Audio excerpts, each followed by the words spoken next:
I hope आप लोगों को लाभ का बेसिक कॉन्सेप्ट यहाँ तक पता चल गया होगा। आइए हम लोग इस वीडियो के माध्यम से सीखते हैं उसी एग्जाम्पल के द्वारा हानि ज्ञात करना।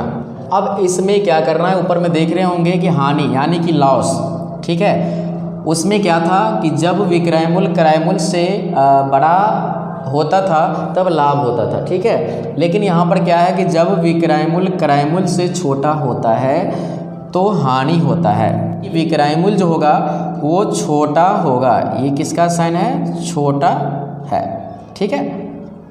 ये छोटा है क्रय मूल्य से, समझ गए, यानी क्रय मूल्य इसमें बड़ा होगा। अब इस एग्जाम्पल को समझिए।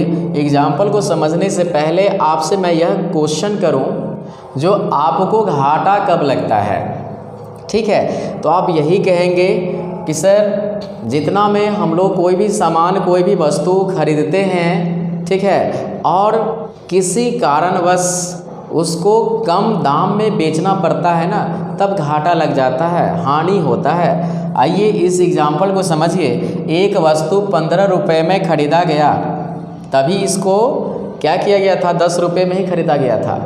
लेकिन इसको आप समझिए, एक वस्तु 15 रुपये में खरीदा गया तथा उसे 10 रुपये में बेचा गया, तो हानि ज्ञात करें। आपने कोई भी वस्तु 15 रुपये में खरीदा और उसको 10 रुपये में बेचना पड़ा, तो स्वाभाविक है घाटा लग गया आपको।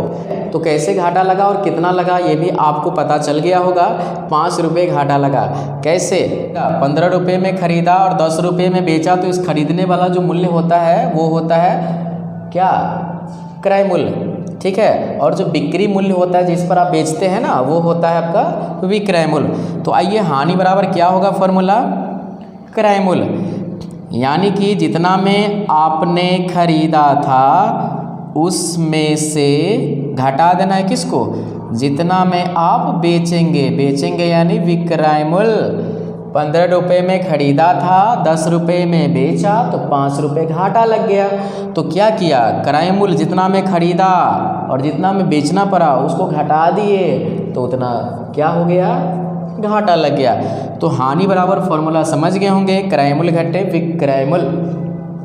अब बताइए कि क्रय मूल्य बराबर फिर फॉर्मूला क्या बनेगा इसमें।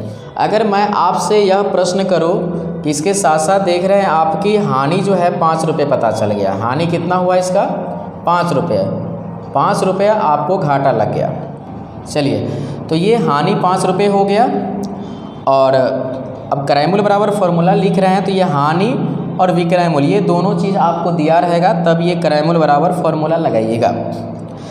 तो आपको हानि पता है और विक्रय मूल्य पता है, तो आप बताइए कि घाटा लग गया आपको 5 रुपया, ठीक है, और बेचा था आपने 10 रुपये में, तो खरीदा था कितने में। स्वाभाविक है जितना में आपने बेचा और जितना घाटा लग गया उन दोनों को जोड़िएगा, ठीक है। 15 रुपये में खरीदा तो 15 रुपया कैसे पूरेगा आपको, 10 रुपये में आपने बेचा तो 5 रुपया घाटा लग गया ना। अगर वो 5 रुपये अगर आपको मिल जाए, ठीक है, तो 15 रुपये पूर जाएगा ना जितना में आपने खरीदा था, तो वही चीज़ तो है। तो 10 रुपये क्या है यहाँ पर, विक्रय मूल्य है, तो विक्रय मूल्य में जोड़ना पड़ेगा आपको क्या चीज़, हानि, जितना हानि हुआ है, ठीक है। जितना में आपने बेचा और जितना घाटा लगा दोनों को जोड़ दीजिएगा तो क्रय मूल्य मिल जाएगा।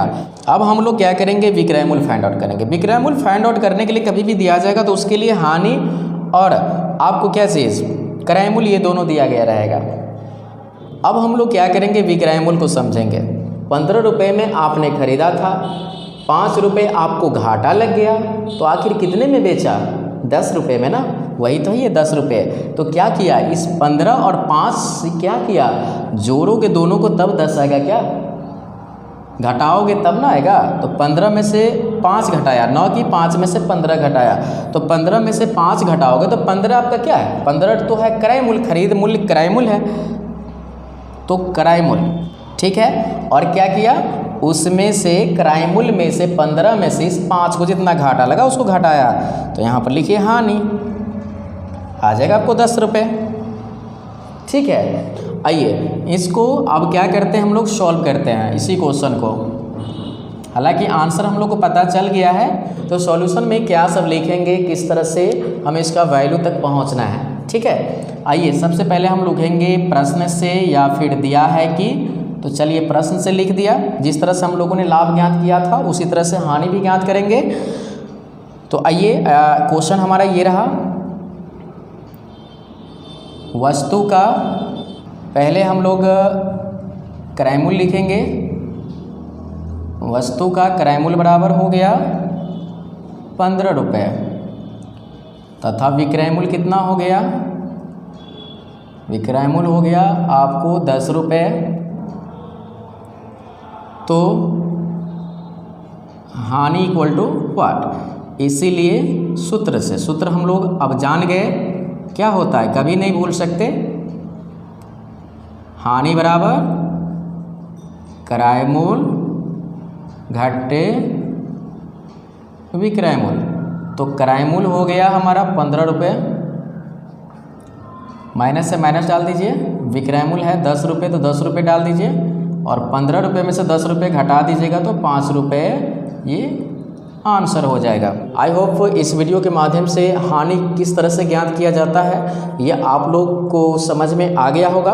अगर समझ में आ गया तो वीडियो को लाइक ज़रूर कर दीजिएगा और इसी तरह से मैथमेटिक्स का बेसिक कॉन्सेप्ट के साथ अगर आप सीखना चाहते हैं, ठीक है, तो इस चैनल को सब्सक्राइब कर दीजिएगा। तो ठीक है, फिर मिलते हैं किसी और टॉपिक के साथ नेक्स्ट वीडियो में। तब तक के लिए थैंक यू सो मच।